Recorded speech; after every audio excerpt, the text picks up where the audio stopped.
The scouts always say talent changes a game, but they never tell you that one impossible choice can change an entire life. My name is Ethan Carter, and until the spring I turned 23, my world fit neatly inside freshly cut grass, white sideline paint, and the roar of 70,000 fans every Saturday afternoon. I was the starting midfielder for Westbridge University, a program famous for producing professional soccer stars, and every sports network in America seemed convinced I would be drafted in the first round. Cameras followed my practices. Reporters waited outside the locker room. Kids asked for autographs before I even felt like I had earned them. Everyone believed they knew my story because winning always looks simple from the stands. They never saw the mornings when I arrived at the training facility before sunrise, running endless laps through icy wind while the stadium lights still glowed against the darkness.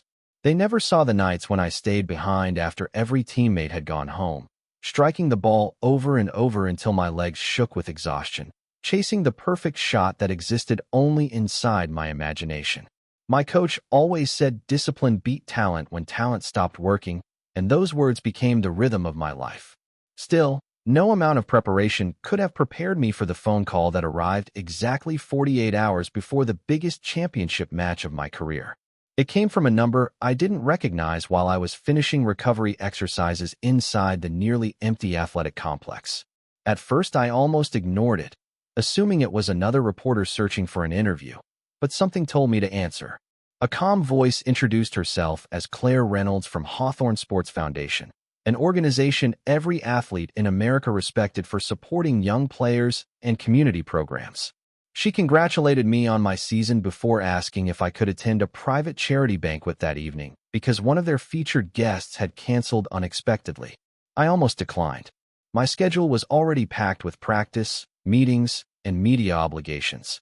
Then she mentioned that several retired soccer legends would be attending, along with influential owners from professional clubs. It sounded like the opportunity every college athlete dreamed about. By sunset, I found myself standing outside one of the most elegant hotels in downtown Chicago, wearing the only tailored suit I owned and wondering if I truly belonged among people whose confidence seemed as polished as the marble floors beneath their shoes. Crystal chandeliers reflected across the ballroom ceiling while conversations drifted through the air with effortless sophistication.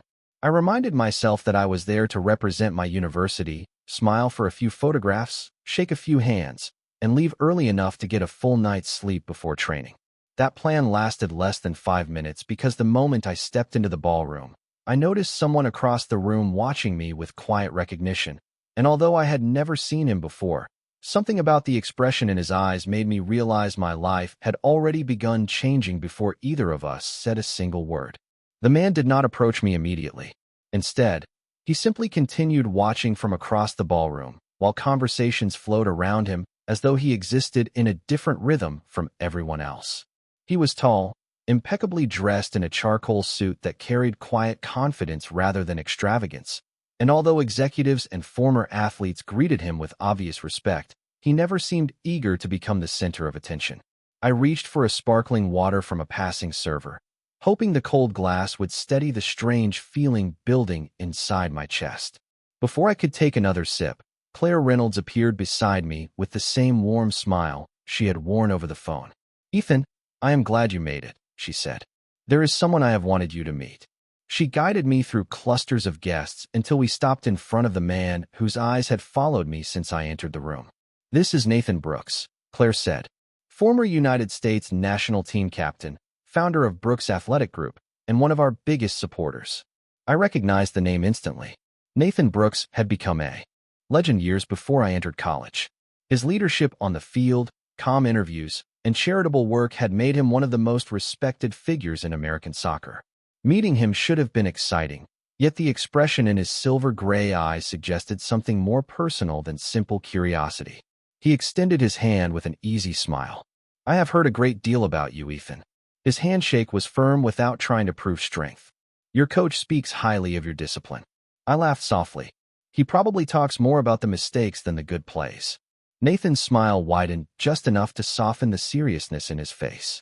"That usually means he believes you can become even better." The conversation shifted naturally from training schedules to recovery routines, youth development, and the pressure that came with growing public expectations. Unlike reporters who only cared about statistics, Nathan asked about my family, what first inspired me to play, and whether I still enjoyed the game when nobody was watching. The question caught me off guard because I had not considered it in months. I admitted that I still visited neighborhood parks whenever I returned home, kicking an old ball against a brick wall until sunset simply because it reminded me why I fell in love with soccer as a child. His expression brightened with genuine understanding. "Never lose that," he said quietly. "Crowds disappear. Contracts expire. Love for the game is the only thing that stays." The ballroom gradually grew louder as dinner approached, but somehow our conversation existed inside its own quiet space. I found myself forgetting about cameras and expectations, speaking more honestly than I usually allowed. Nathan listened carefully without interrupting, occasionally nodding as though he recognized feelings I had never spoken aloud. Just as I began wondering why this conversation felt unexpectedly important, Claire returned carrying a small envelope. She handed it to Nathan, who glanced at the contents before looking back at me. "There is a youth clinic tomorrow morning about 30 miles outside the city," he explained. "Several children from underserved communities will be there. One of our instructors had a family emergency. I know you have championship preparations, so there is absolutely no pressure, but I thought I would ask anyway." 30 miles was not far, yet every minute before the biggest match of my career had already been carefully planned. My coaching staff expected complete focus. Every logical reason told me to decline politely. Then I remembered the excitement I felt as a 10-year-old when a professional player once spent 5 minutes teaching me how to control my first touch. That single afternoon had changed everything. I looked at Nathan, then at the invitation resting in his hand, and without fully understanding why, I smiled and heard myself say, "Tell me what time I should be there." The next morning my alarm sounded long before dawn, and for the first time in weeks my schedule included something that had nothing to do with preparing for a championship match. By 6 o'clock, I was driving through quiet Illinois suburbs toward a community sports complex that sat beside a small public park. The city skyline slowly disappeared behind me, replaced by open fields and neighborhoods where children had already begun riding bicycles despite the cool morning air. I expected a modest training session, but the parking lot was already nearly full when I arrived. Families carried folding chairs toward the fields while volunteers arranged orange cones, portable goals, and tables covered with donated soccer equipment. The atmosphere felt nothing like the pressure-filled stadiums I had grown accustomed to. Nobody cared about rankings or television ratings. They simply wanted to enjoy the game. Nathan was already there wearing a simple navy training jacket instead of the expensive suit from the previous evening. He greeted every child by name, helped unload boxes from a pickup truck, and thanked each volunteer personally before walking over to me with the same calm smile. "I appreciate you coming," he said. "You have no idea what this means to them." Before I could answer, a little boy wearing oversized shin guards sprinted toward us with a soccer ball tucked under one arm. He could not have been older than 8. "Coach Nathan," he called excitedly. "Is that really Ethan Carter?" Nathan looked at me with an amused expression. "I believe he is." The boy's eyes grew wide. "My brother says you score impossible goals." I laughed and crouched to his height. "Your brother gives me too much credit. I miss plenty of shots too." The child frowned in confusion. "Really?" I nodded. "The difference is that I keep practicing after I miss." His face lit up as though I had shared an important secret. Throughout the morning, I rotated between small training groups, teaching passing drills, first touches, and simple movement without the ball. The children celebrated every successful pass as though they had won a championship, and their excitement slowly erased the tension that had been following me for months. Every laugh, every determined sprint, every high five reminded me why I had started playing in the first place. During a short water break, Nathan stood beside me near the sideline, watching one of the youngest groups attempt a passing exercise with endless enthusiasm despite making constant mistakes. "Do you notice something?" he asked. I studied the field for a moment before answering. "They are not afraid to fail." Nathan nodded. "Exactly. Somewhere along the way, talented athletes start protecting their reputation instead of chasing improvement." His words stayed with me long after the break ended.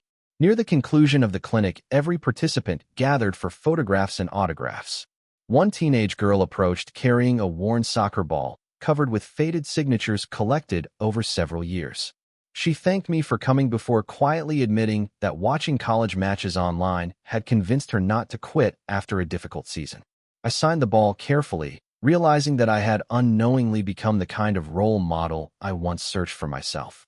As families slowly departed, Nathan invited me to help pack the remaining equipment into a storage room beneath the main building.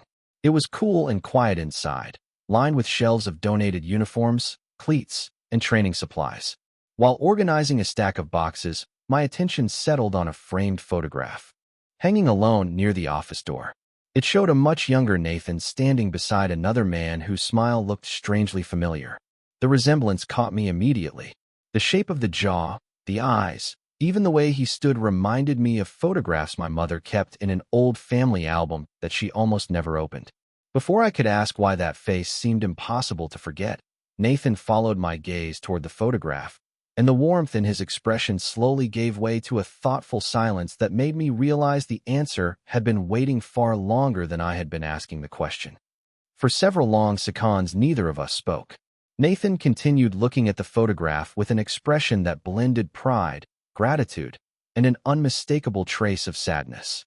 I stepped closer until the frame was only a few inches away. The man standing beside him could have been in his early 30s. Wearing an old training jacket with a whistle around his neck and a soccer ball balanced against one hip. There was nothing extraordinary about the picture itself, yet something deep inside me refused to let it go. It felt less like discovering a stranger and more like remembering someone I had almost forgotten. Nathan finally broke the silence. His name was Daniel Carter. My heartbeat slowed for a single moment before racing again. Carter, my last name. I looked back at Nathan, searching his face for some sign that I had misunderstood. You knew him? I asked quietly. Nathan nodded. Very well. The storage room suddenly seemed much smaller. Questions crowded my mind faster than I could organize them. My father had passed away when I was very young, and almost everything I knew about him came from a handful of photographs and the stories my mother chose to tell. She always described him as kind, hardworking, and deeply devoted to his family, but she rarely spoke about the years before they met. Whenever I asked about his soccer background, she simply smiled and changed the subject. Nathan folded his arms comfortably, as though he understood exactly what I was experiencing. Your father never talked much about himself either, he said. He believed actions mattered, more than stories. I stared at him in disbelief. You played together? Nathan smiled softly. Not exactly. He was my first real coach.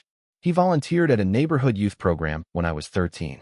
Back then I had talent, but very little discipline. Daniel taught me that character would carry me further than ability ever could. Every word settled into my mind with surprising weight. I had spent years believing my father's connection to soccer ended with weekend games in local parks. Now I was learning that his influence had quietly shaped one of the greatest American players of an entire generation. Why has nobody ever told me this? I asked. Nathan paused before answering. Because Daniel never wanted recognition. When opportunities came for him to pursue a professional coaching career, he chose your family instead. He believed there would always be another season, but there would never be another chance to watch his son grow up. I lowered my eyes, struggling to imagine the sacrifices hidden behind the simple memories my mother had shared. Nathan reached toward a nearby filing cabinet and carefully removed an old leather notebook whose edges had faded with age. He placed it gently on the table between us. After Daniel passed away, his wife asked me to keep a few things until the time felt right. I never believed I had earned the right to decide when that moment would come. He pushed the notebook a few inches closer. Yesterday, when I listened to you describe staying after practice to perfect one more shot, I heard Daniel's voice all over again. My hands hesitated before touching the worn cover. Inside were neatly written training notes, motivational quotes, practice diagrams, and observations about leadership that looked as though they had been written over many years.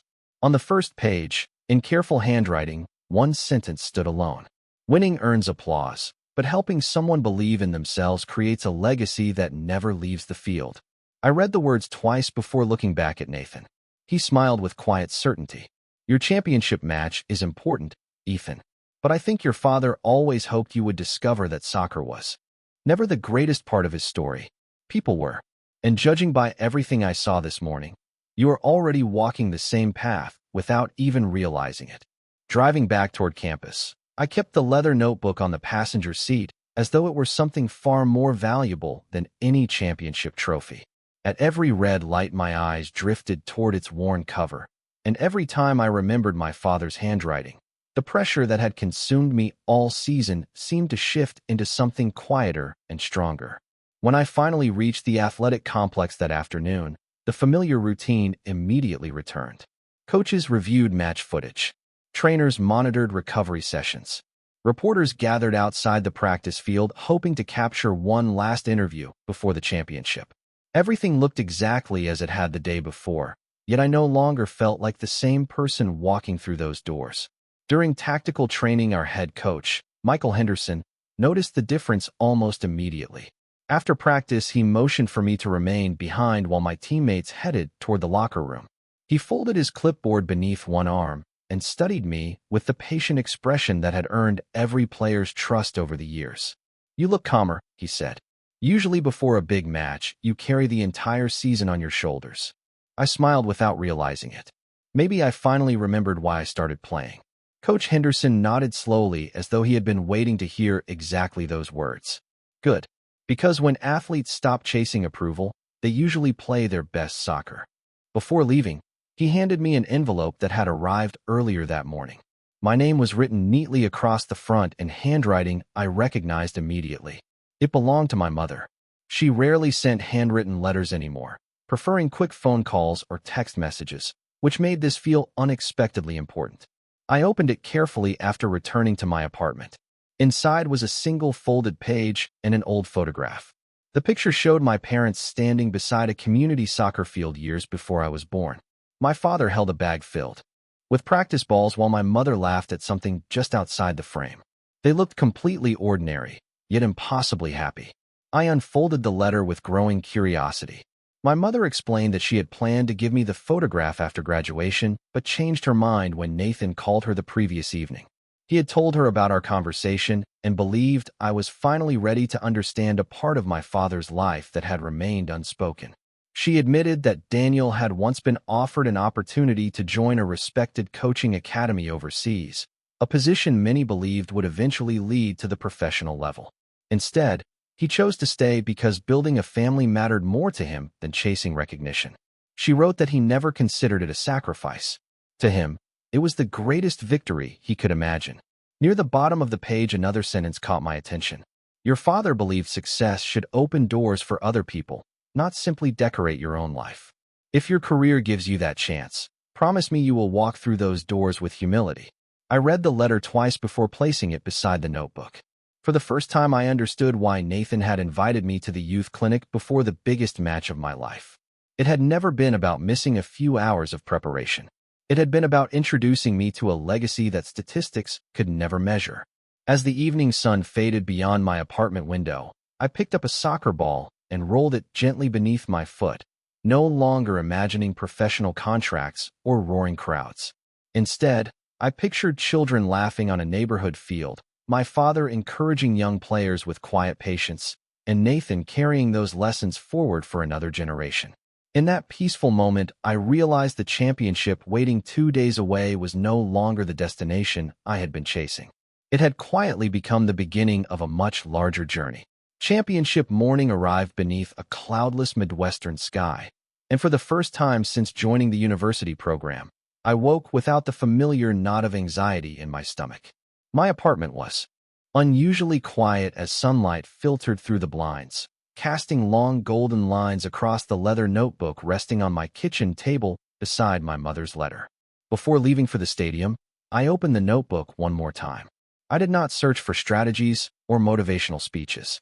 Instead, my eyes settled on another handwritten sentence my father had underlined years earlier. "Confidence is not believing you will never fail. Confidence is knowing failure will never define who you become."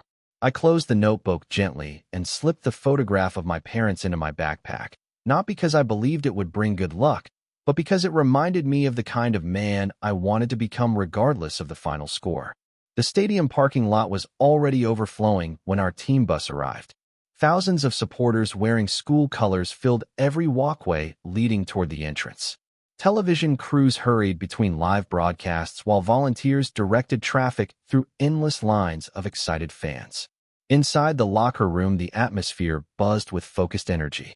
Some teammates listened to music through headphones, while others quietly stretched or reviewed tactical notes.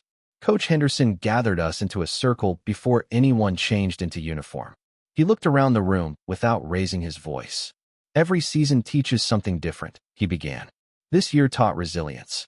Nobody outside this room understands what you have overcome together. Whatever happens today, remember that you earned the right to be here one training session at a time." His eyes paused briefly on me before continuing. "Play for each other. Everything else will take care of itself." As kickoff approached, we walked through the tunnel toward the field. The sound waiting outside was unlike anything I had ever experienced. More than 70,000 people filled every seat, creating a wall of cheers that echoed beneath the stadium roof.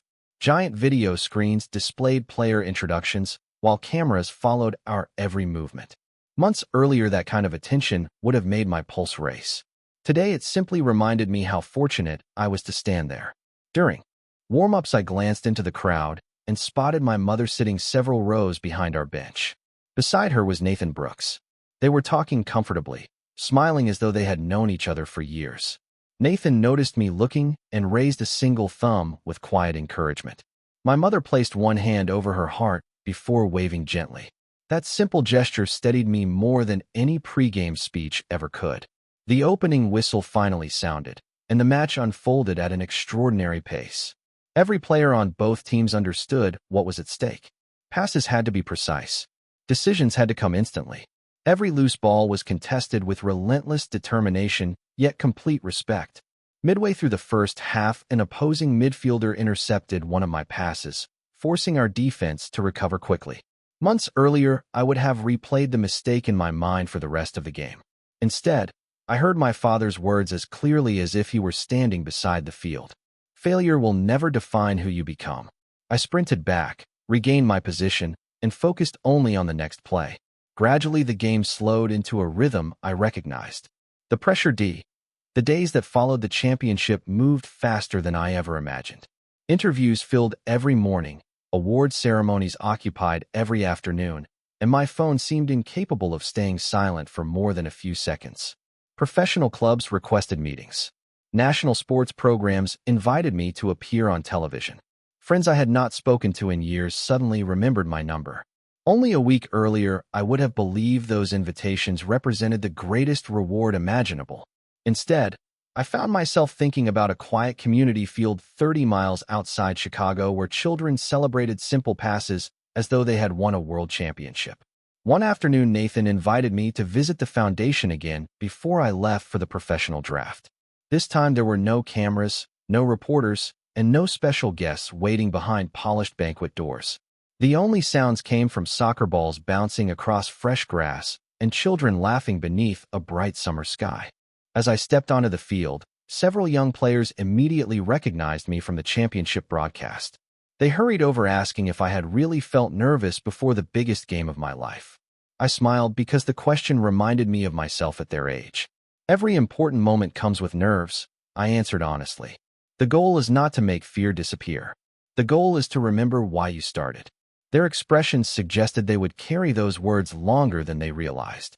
Throughout the afternoon, I joined passing drills, helped organize small games, and encouraged every player equally whether they scored or missed. Nathan observed quietly from the sideline before eventually walking beside me as practice ended. "Do you notice the difference?" he asked. I looked across the field where older players were helping younger children collect cones without anyone asking them to do it. "They are teaching each other now," I replied. Nathan nodded with quiet satisfaction. That is how real leadership grows. Before leaving, he led me toward a newly renovated classroom attached to the training center. Framed photographs lined one wall, celebrating volunteers, coaches, and community supporters whose contributions had transformed the program over the years. At the far end of the room, a covered frame rested on an easel. Nathan invited everyone to gather before carefully removing the cloth. The room became completely silent. Beneath the glass was a large photograph of my father smiling exactly as he had in the old picture from the storage room.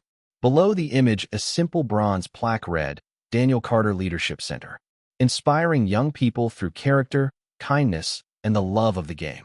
I felt my throat tighten as dozens of children began reading the inscription aloud. Many had never met my father, yet his influence continued reaching lives decades after he had quietly walked those same fields. Nathan placed one hand gently on my shoulder. He never wanted statues, he said softly. He wanted people to believe they mattered. My mother stepped forward carrying another small envelope. Inside was a faded newspaper clipping I had never seen before. It featured a much younger Daniel Carter declining a prestigious coaching opportunity because he wanted to continue serving local youth programs close to home. At the bottom of the article, a reporter had asked whether he regretted giving up greater recognition. My father had answered with one sentence: "If one child believes in themselves because I showed up today, then I already have everything success was supposed to give me."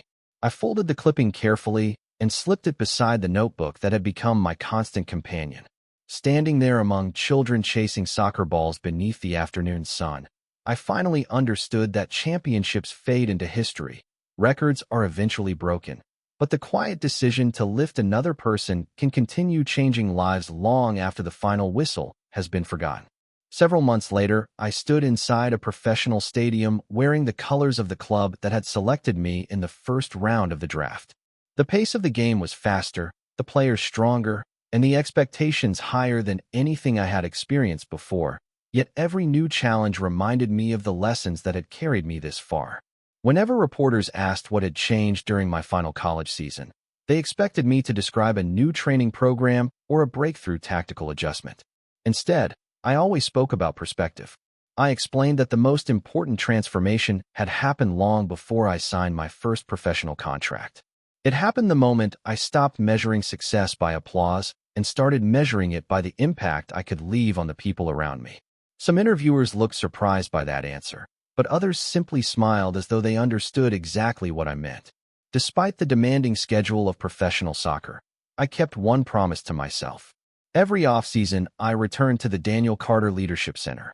It never appeared in headlines, and no publicity team organized those visits. I simply arrived carrying a bag of soccer balls, joined the coaches on the field, and spent the day with children who reminded me of the dreams I once carried. The program continued to grow each year. Former participants became volunteer coaches. Families who had once received support now donated equipment for the next generation. What began as one man's quiet commitment had become a living community built on kindness instead of recognition. Nathan and I remained close friends, speaking regularly even after my career took me across the country. He often laughed that my father would probably tell both of us to stop talking about him and pay more attention to the children running across the field. The older I became, the more I believed he was right. One autumn afternoon, after finishing another youth clinic, I noticed a teenage boy staying behind while everyone else headed home. He held a worn notebook in one hand and looked nervous as he approached. "Can I ask you something?" he said. I nodded. "Of course." He hesitated before speaking.